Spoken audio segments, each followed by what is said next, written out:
We're talking about opening the lines of communication, and I want to give you two principles, and we've covered one of them, and that is be completely yielded to God's will. In other words, you decide, I'm going to follow God, and I don't even know where we're going. I'm going to do the will of God, and I don't even know what it is. But I choose right now. I love God, and I trust God, and I know He has my best interest at heart, and I'm choosing to do His will. Romans 12:1 says, present your body as a living sacrifice, holy and acceptable unto God.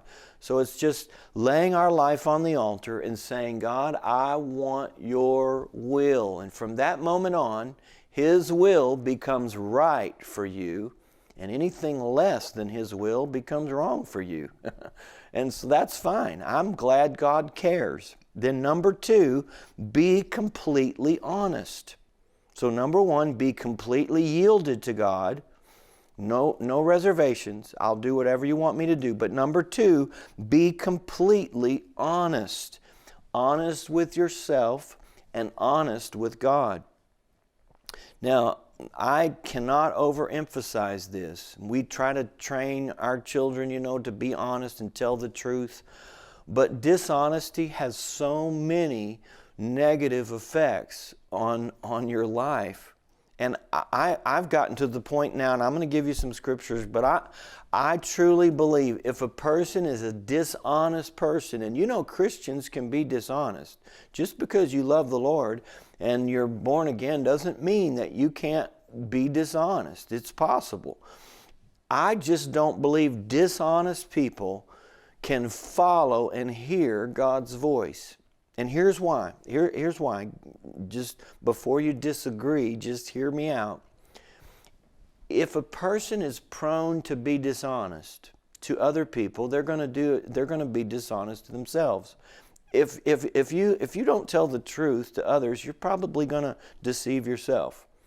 And if you're apt to deceiving yourself, it's going to be very difficult at times to hear what God is saying.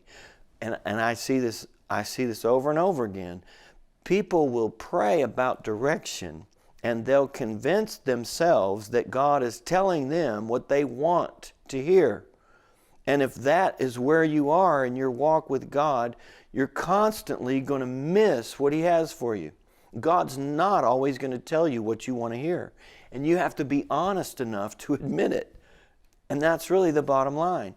Dishonesty is a terrible trait, and it erodes our confidence in God, it erodes our confidence in other people, and it erodes our confidence in ourselves. There are times when the will of God is so different, and it's so unique, and it's so foreign to your thinking, that unless you can look on the inside and be completely honest with yourself, you'll talk yourself out of it.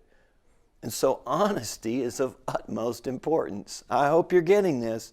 This is a key to hearing God's voice. You've got to be honest. Let me take you to the scripture. Psalm 51 and verse 6.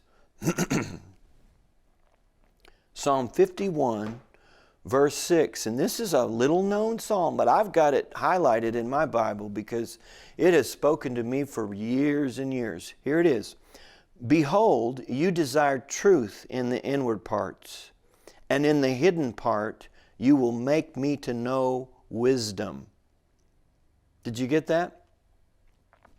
You desire truth. God desires truth in the inward parts. He wants you to be honest.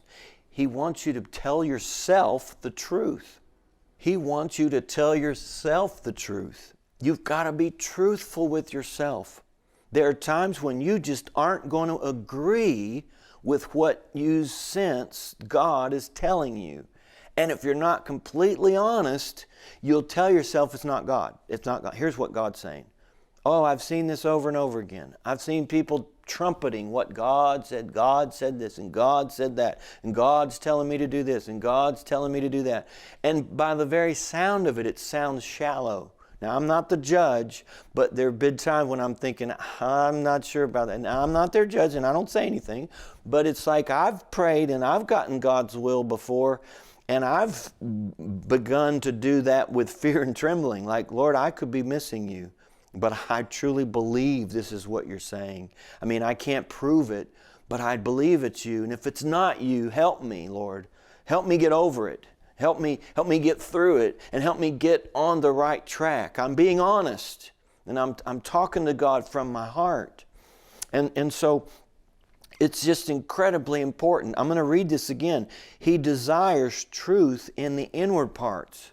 So you got to be able to get quiet and look down on the inside and know you're being honest with yourself. Some people don't want to get quiet that long. They don't want to take that much time to look down on the inside. And in the hidden part, you'll make me to know wisdom. And there it is. There's the direction. When you get honest and have truth with yourself, then you'll begin to know wisdom, because you'll begin to discern what God is saying in your heart. Now, again, you may not agree with it. That's why Proverbs 3, 5, and 6 is so important. Trust in the Lord with all of your heart. Lean not unto your own understanding. There are times when your mind is going to argue with your heart, and this requires honesty. That's where honesty comes in. So there's two principles. First of all, you've yielded yourself to God. You've totally given your future to God. You say, God, I want to do your will, and I don't care what it is. I'm committed to you to do your will. Then number two, I'm honest. So when the direction comes, I'm not going to ignore it. I'm not going to deny it. I'm not going to explain it away. I'm too honest. I'm too truthful. I want the truth. I don't know about you, but I want to do what I'm supposed to do. I don't want the whole world to encourage me and applaud me and compliment me if I'm not doing what I'm supposed to do. On the other hand, if I'm doing what I'm supposed to do, I don't care if anybody likes it or not, or if anybody agrees with it or not, because I've worked this out between me and Him, and I believe that I'm doing what He told me to do. I could be wrong, but God knows, and I know that I believe this is what He wants me to do. Do you see what I'm saying? And I'll give you some personal examples, but let me show you this.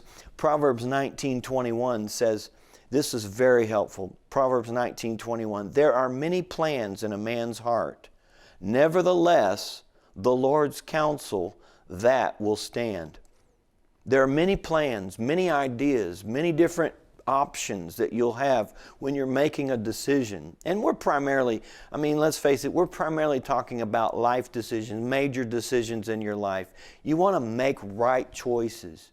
And God will lead you all along the way. But, when we're talking about little things, they're far less encompassing or world-changing or revolutionary. But major decisions in your life can be surrounded with uncertainty. They can be filled with options and different ways and plans. But He promises us, nevertheless, the Lord's counsel will stand. In other words, thoughts and plans will come and go, but God's counsel, once God gives you His direction, it'll be there because it's in your spirit, and it'll stand. It'll be there tomorrow. It'll be there the next day. And if you're honest about it, you'll recognize it. You'll identify it. You'll pray over it until you're convinced that this is God's will. God is speaking constantly to you. Learn from this series how you can hear Him more clearly. Order your copy of this series at gregfritz.org.